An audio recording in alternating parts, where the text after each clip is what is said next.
Hello बच्चों, let's read the question. The temperature at which real gases obey the ideal gas law over a wide range of pressure is called.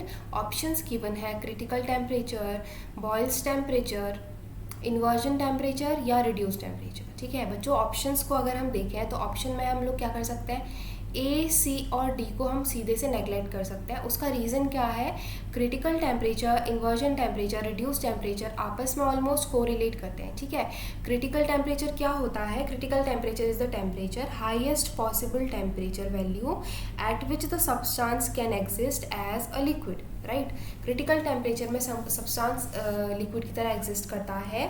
और अगर हम लोग definition लिख भी सकते हैं यहाँ पे, critical temperature is the highest possible temperature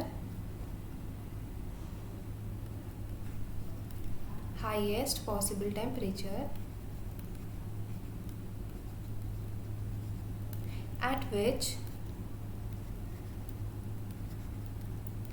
the substance can exist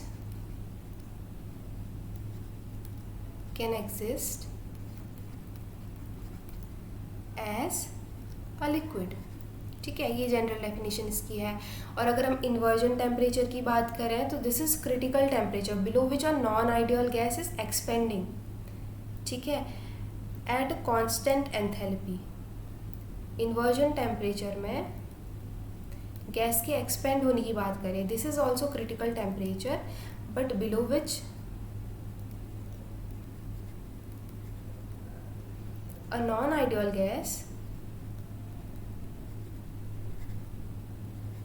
basically all gases, right, non-ideal gas is expanding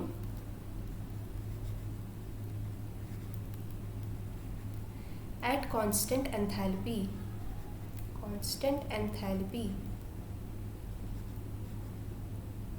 ठीक है, और इसके ऊपर क्या होता है, इसके बिलो तो ये होती है कंडीशन और इसके अबव टेम्परेचर इंक्रीज करता है. ठीक है, ये है हमारा इन्वर्जन टेम्परेचर. ऐसे अगर हम रिड्यूस्ड टेम्परेचर की बात करें तो रिड्यूस्ड टेम्परेचर इज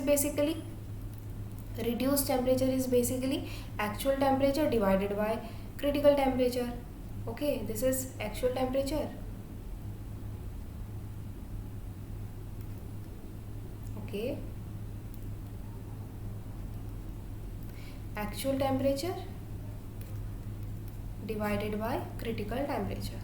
ठीक है, तो इसका मतलब इसका रियल और आइडियल के रिलेशन से कोई लेना देना नहीं है, तो हमारा आंसर होगा ऑप्शन बी. अब हम अपना आंसर वेरीफाई करते हैं. ठीक है, रियल गैस आइडियल को ओबे कर रहा है. ठीक है, इसका मतलब हम लोग के यहाँ पे फैक्टर आता है कंप्रेसिबिलिटी फैक्टर Z.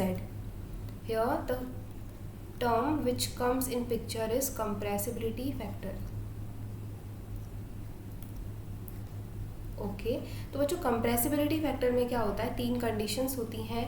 अगर Z इज़ ग्रेटर देन 1 है, सेकंड कंडीशन होती है Z इज़ स्मॉलर देन 1. हमें थर्ड कंडीशन पढ़नी है when Z is equal to 1. ठीक है, Z इज़ ग्रेटर देन 1 के लिए पॉजिटिव डेविएशन होता है. ठीक है, और साथ ये इसका जो डोमिनेंस होता है because of the size factor. Negative होता है because of the intermolecular force of attraction. Right, और ये नेगेटिव आता है, negative deviation from the ideal behaviour. और Z इज इक्वल टू 1 के केस में हमें आइडियल बिहेवियर शो होता है. ठीक है, this shows ideal behaviour in the case of Z is equal to 1. ठीक है, और जो बॉयल्स टेम्परेचर होता है बच्चों, बॉयल्स टेम्परेचर की वैल्यू होती है TB is equal to A/RB. तो इस कंडीशन पे अगर हम लोग ग्राफ प्लॉट करें इन बिटवीन Z यानी कि कंप्रेसिबिलिटी फैक्टर में और साथ में प्रेशर में. ठीक है, तो होता क्या है तो होता क्या है, Z इज इक्वल टू 1 यानी कि इस कंडीशन पे this is Z is equal to 1. ठीक है, Z इज इक्वल टू 1 पे आइडियल गैस बिहेवियर शो करता है at all range of pressure.